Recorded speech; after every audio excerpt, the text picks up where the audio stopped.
de estos. Pues vamos a entrar en detalles sobre este tema que hemos propuesto hoy de consulta en las redes sociales, esto a propósito de los recientes resultados de la encuesta de Inbamer, que indica que 8 de cada 10 colombianos no creen en la justicia colombiana.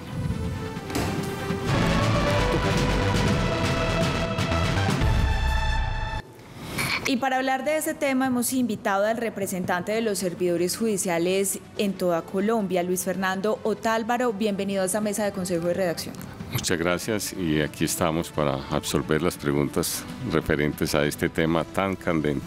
Claro que sí, ya vamos a entrar en detalle con usted porque también nos acompaña el profesor Alexander Paniagua, quien es profesor de la especialización en justicia de la Universidad Cooperativa de Colombia. Gracias, profesor, por aceptarnos la invitación esta mañana.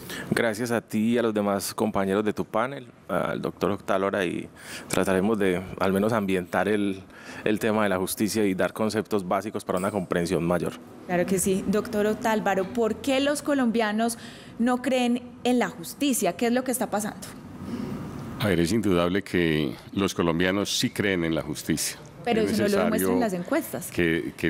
Sí, digamos que a veces en estas preguntas concretas, sí, pues puede ser posible que digamos existan ese tipo de variantes, pero digamos que los colombianos desde la iniciación de la tutela en 1991 hasta el presente han interpuesto 8,5 millones de tutelas.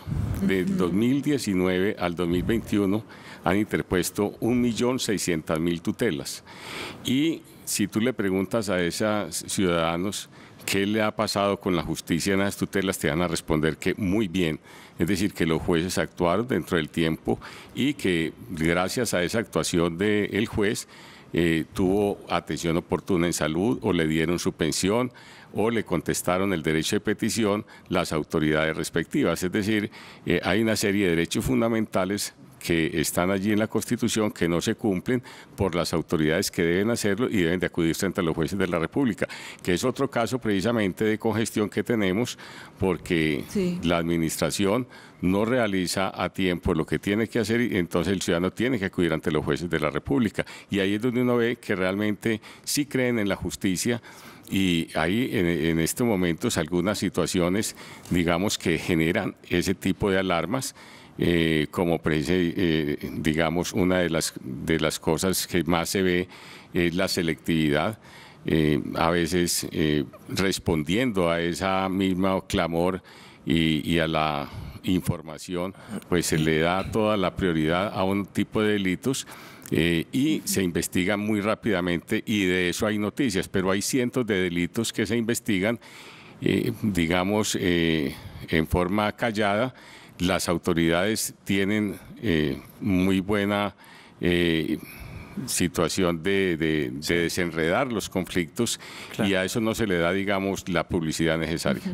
Doctor Alexander, arranquemos desde el punto de partida. El doctor Otálvaro defiende la justicia. ¿Usted qué opina? Bueno, yo creo que tenemos que dar un contexto más amplio de justicia. Justicia no es solo tener acceso a la administración, ¿cierto? Porque, como bien lo dice el doctor Otálvaro, las acciones de tutela es un mecanismo que se creó a través del Estado Social de Derecho y de manera clara con la Constitución de 1991, con ese fin de que ya el ciudadano no fuera un fin, perdón, que no fuera un medio, sino un fin en sí mismo. Entonces, como lo dice el doctor, efectivamente, por la acción de tutela es un proceso básico, tú sabes, son 10 días y en los 10 días se pronuncia, pero la administración de justicia no es acción de tutela. Todos los jueces de la República cumplen funciones de acción de tutela, jueces y magistrados, con el fin de dinamizar los conflictos sociales, pero en el aspecto que menciona y especialmente la Fiscalía, es claro que los colombianos no estamos contentos con la administración de justicia. Primero. Segundo, si nosotros miramos esos indicadores de Inbamer, yo siempre me he cuestionado en el sentido de que ¿quién tiene acceso a las encuestas? Pues eso no lo podríamos analizar. Si usted se va a las veredas, si usted se va a los pueblos donde todavía tienen la antena de televisor con cable, ellos no tienen acceso. Y quien sufre esos hechos victimizantes en su gran mayoría es esa población.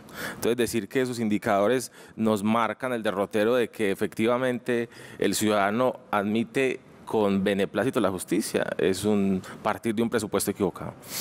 Doctor Otálvaro, una pregunta que se hace mucha gente es acerca de esos casos mediáticos. Usted ahora mencionaba que hay muchos casos de resolución desde la justicia y que no aparecen en los medios, pero sí hay muchas inquietudes con casos, por ejemplo, como el tan famoso de Mauricio Leal, que se resuelve de una manera, con una celeridad a la cual no estamos acostumbrados, y casos, para mencionarles solo uno, como el de la niña Sofía Cadavid, que hoy lo mencionábamos, apenas un año después se ve algún resultado. ¿Qué decirle a la gente? ¿Por qué unos casos tan rápido y otros que se quedan ahí como en el olvido? Bueno, es indudable que la Fiscalía General de la Nación tiene también, digamos, algunas necesidades de policía judicial, de elementos técnicos para poder investigar los delitos y poder llevar a sus responsables ante los jueces de la República. Pero digamos que, como se dice en el adagio popular, la justicia cojea pero llega. Y hay situaciones de connotación nacional en donde todas las autoridades le prestan mayor atención y nos dan todos los recursos técnicos, tecnológicos, y como vimos nosotros precisamente en el caso que tú mencionas de el señor Leal, pero en el caso de la niña, pues digamos que los elementos que se recolectan por parte de la Fiscalía General de la Nación son más lentos, pero creemos de que no por eso existe impunidad o no hay justicia. Creo que la Fiscalía General de la Nación, a pesar de todas las múltiples dificultades que tenemos, estamos dando algún resultado a la ciudadanía, y es imposible, digamos, con el número de fiscales que tenemos, el número de recursos humanos y tecnológicos, dar un 100%.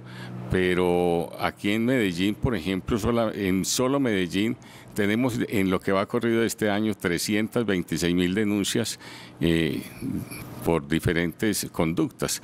Y la que más se da allí es la violencia intrafamiliar, la violencia contra los niños, lo que tiene que ver, digamos, allí con todo lo que se teje en la sociedad colombiana, sobre todo en su núcleo, y es precisamente una de las problemáticas a las que la Fiscalía le está haciendo más énfasis en este momento en su investigación e instrucción, e igualmente en lo que tiene que ver con las lesiones personales y los delitos de hurto, que son constantes en la ciudad de Medellín y a los cuales inclusive se les está prestando bastante atención. Pero digamos que las dificultades son tan grandes a nivel nacional que rápidamente se tramitó la ley 2197 del 2022, precisamente para darle ciertas facultades a las instituciones, a la Fiscalía, a la Policía Judicial, etcétera, para investigar más rápidamente y dotarlos de recursos. Nosotros decimos, en este momento hay una congestión bastante grande en la Fiscalía, en lo que tiene que ver también con los detenidos en todas las unidades de reacción inmediata, y aquí en Medellín hay denuncias de cómo están hacinados en los comandancias de policía de Medellín y departamental. Eso, digamos, da muestra también de lo ineficiente que es el Estado en dotar precisamente a los ciudadanos de sistemas que permitan no solamente esclarecer los crímenes y los delitos, sino también llevar a buen recaudo a quienes los cometen. Profesor Alexander, lo que estamos viendo es una cantidad de procesos represados, ya nos lo explicaba un poco el doctor Otálvaro, pero este represamiento pues lleva a que no exista justamente esa justicia. ¿Usted le apostaría a una reforma a la justicia de la cual tantos años se ha hablado en nuestro país? Esa pregunta es esencial. Te voy a decir por qué. El contexto de justicia en Colombia, podemos hablar de la Ley 906 de 2004, es un trasplante anacrónico y acrítico del sistema en Colombia. No, pero, a ver, pero te quiero llevar, llevar allá. Y es que la ley 906 trajo unos términos, trajo unos procedimientos, trajo unas técnicas que exige del funcionario judicial, del abogado, del fiscal, mayor celeridad. Y Colombia, tú bien lo sabes y aquí lo han dicho en el panel, es uno de los países más violentos a nivel mundial. Internamente, como lo manifiesta el señor fiscal, por cada hora pueden haber 3.000 o 4.000 hurtos en el departamento de Antioquia. Entonces eso lo que hace es que la carga laboral para los empleados, para los funcionarios, para los abogados, para los investigadores aumenta de manera desmesurada. Cuando hacen la pregunta de que efectivamente por qué unos sí, otros no, también tenemos que entrar a analizar las partes que están al interior del proceso. Claro. Nosotros hablamos de independencia judicial única y exclusivamente, podríamos decir, de los funcionarios judiciales, de los jueces, ¿sí? Porque lastimosamente, como se creó en 1991, la Fiscalía General de la Nación tiene una sola cabeza, un solo nominador, a diferencia de los jueces. ¿Sí? Entonces, si podríamos hablar es que para un nombramiento en fiscal de empleado, de investigador, del que sea, tiene que directamente hasta Bogotá. Entonces, las decisiones que tú ves, que se advierten a nivel de televisión, que el fiscal sale diciendo, lo vamos a... ¿Sí? Es decir, usted está politizado el tema de... Pero no es que fiscal. Politizado, porque el derecho surge de la política. Sí. Entonces, son decisiones que necesariamente afectan la política. El derecho afecta a la política. Entonces, en este caso, la voluntad política no basta. Porque, como te decía ahora, es que el acceso a la justicia no quiere decir que la persona vaya, presente la denuncia y a los 5 o 6 años le digan, sí, orden de captura. No, la tutela efectiva del derecho es acceder a hacer la denuncia en Internet y al menos a que 2, 3, 4, 5 meses te den respuesta. Pero si tú puedes ver de los casos que menciona el señor fiscal, de la gran mayoría de casos represados, no ha existido ni un pronunciamiento del funcionario. Usted va a la fiscalía, pregunta, sí, estamos desarrollando un programa metodológico con los investigadores, sí es que lo tenemos, pero el investigador está en un caso que es más. Pero entonces se necesita una reforma, es la pregunta que hacía Paula inicialmente, ¿se necesita? Reforma a la Administración de Justicia, yo diría que no, el sistema se debe adecuar a las realidades que nosotros vivimos y lo podemos hacer actualmente. Lo que pasa es que sí se depende de los niveles políticos para una buena administración de justicia. Doctor Otálvaro, es que ese es el tema. Yo trabajo, yo litigo incluso y uno ve las falencias de los procesos tan largos, la falta de recursos de los funcionarios.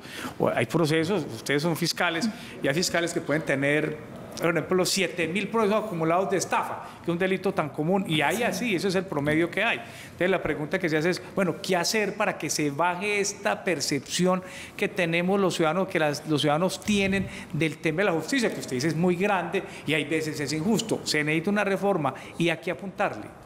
Bueno, es indudable que los conflictos sociales se reflejan en la justicia.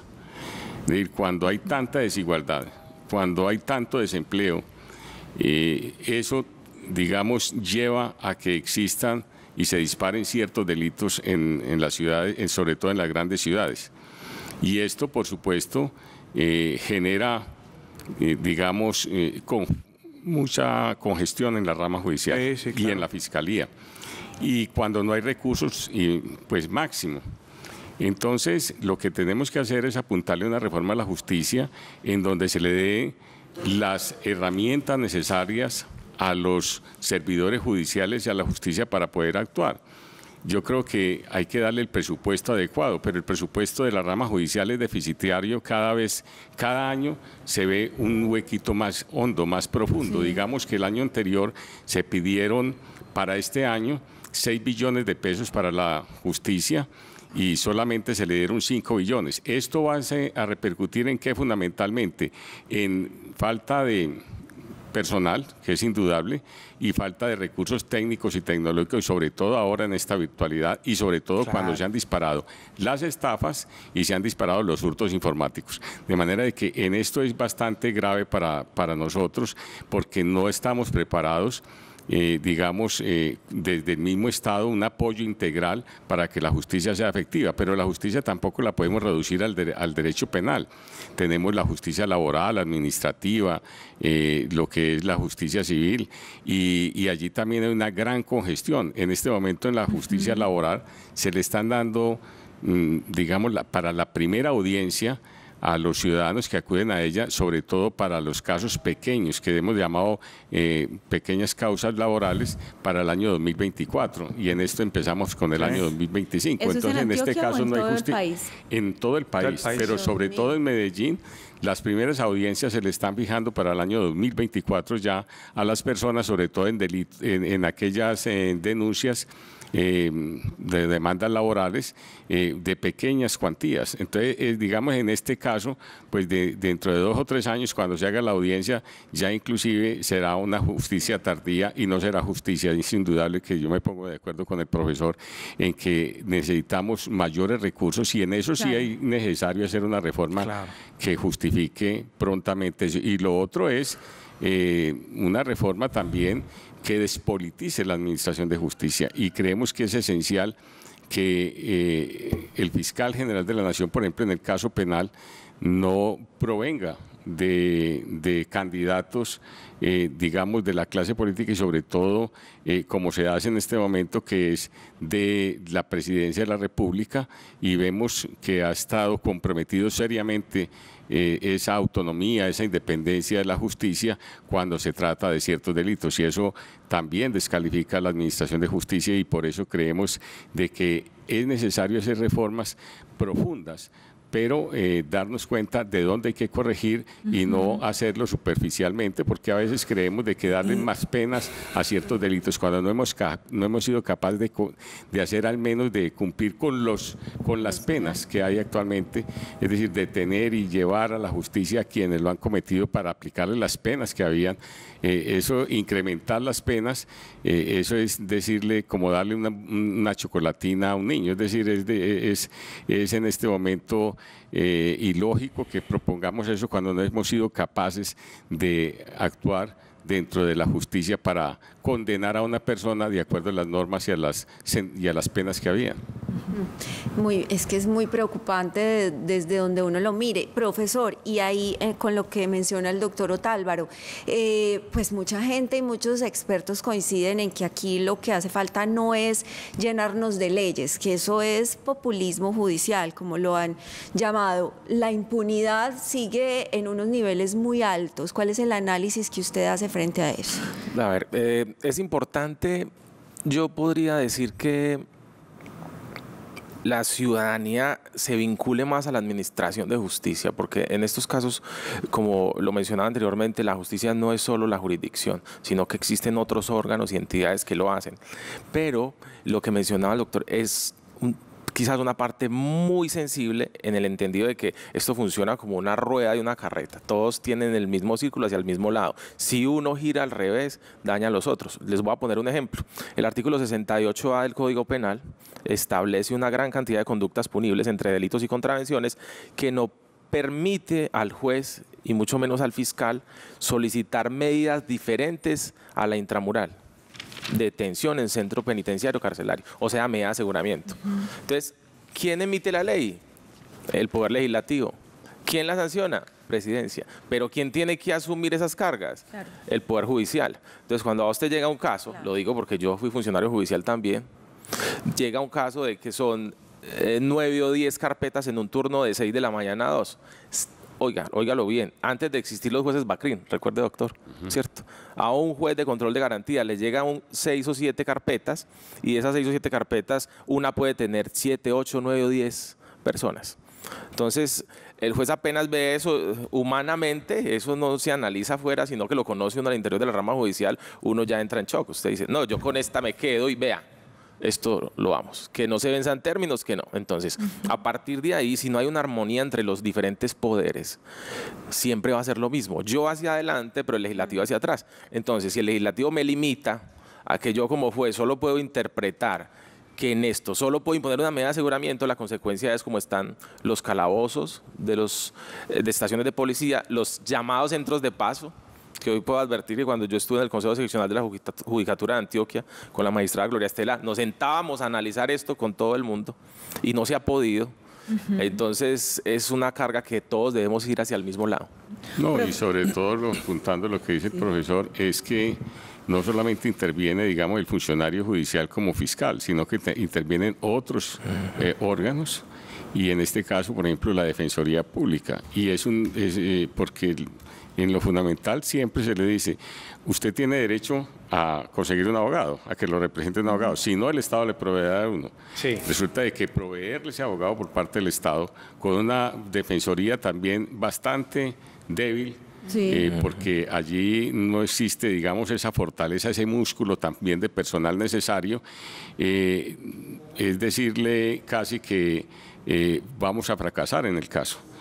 A veces los funcionarios, el fiscal, el juez, son bregando a conseguir un defensor y llamando a la defensoría que les nombren, porque se están venciendo términos. Nosotros tenemos 36 horas para definirle, para llevarlo ante un juez y el juez inmediatamente entrar a definirle la situación a este ciudadano.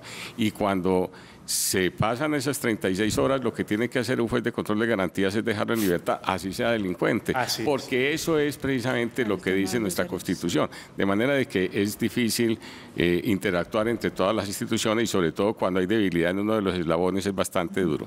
Profesor Alexander, usted dice que no a una reforma a la justicia, el doctor Otálvaro dice que sí a una reforma de justicia. ¿Para usted el asunto es de plata o cómo se solucionaría? Yo le voy a pedir un favor, nos quedan 3 minuticos para que nos rinda 3 preguntas cortas porque nos faltan 2 temitas importantes ahí, a ver si alcanzamos, doctor. Cuando se implementa un sistema, previamente se deben hacer unos análisis de riesgos, de consecuencias y de resultados. En Colombia eso no existió cuando se implementó porque eso fue financiado inicialmente por una agencia que se llama USAID, ¿cierto?, que dio el impulso. Entonces, adecuar la sociedad al sistema, yo diría que es muy difícil. Tocaría es que el sistema se vaya adaptando a la sociedad día a día, que eso es lo que pasa en Latinoamérica. Es decir, ¿pero sí o no? ¿Es de plata o no? No, ¿de dinero únicamente? Sí. No. Muy bien. Pero entonces sí se necesitaría una reforma. Claro. Esa es la conclusión, se necesita la reforma. Sí, pero no solo de dinero. O sea, no solo de inyectar, vamos a decir, vamos a poner 100 fiscales más. La forma en cómo funciona. Vamos a poner 200 jueces más, porque ya para terminar, se crearon los jueces de pequeñas causas. Yo estuve con la creación que los primeros Ley 1153 de 2007, y esos jueces se crearon acá en Medellín, se crearon 6 jueces. Sí, pero hay procesos en pequeñas causas. Y se desbordó. Sí, claro, posteriormente ya llegó y dijeron, no, esto no. ¿Cómo así que a la policía le va a tocar acusar? ¿Cómo así que? Y la Constitución no dice eso. Entonces, como te decía ahora, es un problema sistemático. En esas mesas que existen, donde participa el Consejo Superior de Política Criminal, que se integra por la Fiscalía, el INPED, por el Ministerio, se deben de poner de acuerdo y buscar unas soluciones en pro de la ciudadanía. Hay algo para terminar, y es que estos problemas normalmente no los vive la clase élite de un país. Muy bien. Bueno, es un punto básico. Exacto. Profe, ¿hay corrupción en la justicia en Colombia? Para los dos. Cortico, a ver qué hablamos de este tema. No, es que se han producido, digamos, escándalos y casos en donde se ve claramente de que sí hay corrupción. Yo digo de que estamos en un estado en donde, por donde tú pongas el dedo sale la pus. Es decir, es una situación grave. Mas, sin embargo, digamos que han sido casos también muy connotados y muy contados. La base de la justicia en Colombia es una justicia muy comprometida y tiene una gran capacidad de, digamos, de solvencia moral, ética, y por desfortuna han existido casos de corrupción, los hemos visto, pero ha sido la misma justicia también la que ha tratado de darle una solución en forma inmediata a este tipo de acciones que no dejan de ser individuales, no son colectivas. ¿Corrupción hay? Sí hay, pero como lo decía el doctor Otálvaro, en las bases, en los jueces pequeños, en los magistrados de distrito, es mínima. Es un problema de nominación a nivel de alta corte. Muy bien. Bueno, pues muchos comentarios en nuestras redes sociales. Ya en unos minutos vamos a leer pues las reacciones que ha despertado esta conversación de esta mañana. El doctor Luis Fernando Otálvaro Calle, representante de los servidores judiciales en Colombia, muchas gracias por acompañarnos esta mañana. Un feliz día. A ustedes, muchas gracias. Y también al profesor Alexander Paniagua, profesor de la especialización en justicia de la Universidad Cooperativa de Colombia. Gracias, un feliz día. Muchas gracias a ti, y una invitación muy especial a las personas que deseen llevar este curso en la Universidad Cooperativa de Colombia, Justicia Premial y Sistemas de Responsabilidad Penal. Bueno, gracias. Pues muchas gracias.